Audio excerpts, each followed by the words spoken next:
Matapos ang programa kanina sa Cebu City, bumisita naman si Pangulong Noynoy Aquino sa mga sinalanta ng bagyo sa Bantayan Island. Para sa detalye, makibalita tayo kay Greggy Magdadaro ng GMA Cebu. Greggy?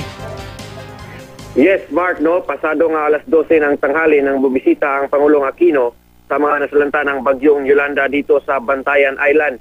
Kasama ng Pangulo si Rehabilitation SAR, Panfilo Lacson at ilang miyembro ng kanyang mga kabinete.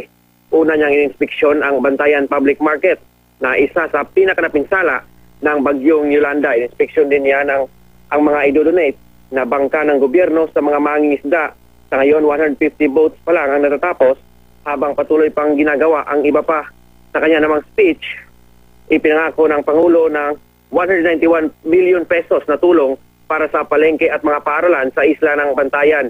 Magdadagdag din daw ng 400,000 slots para sa mga maaaring maging beneficiary ng 4-piece program at kasama na ang 15 hanggang 18 years old. Nangako rin ang Pangulo na pagagandahin ng turismo ng isla tulad ng Boracay.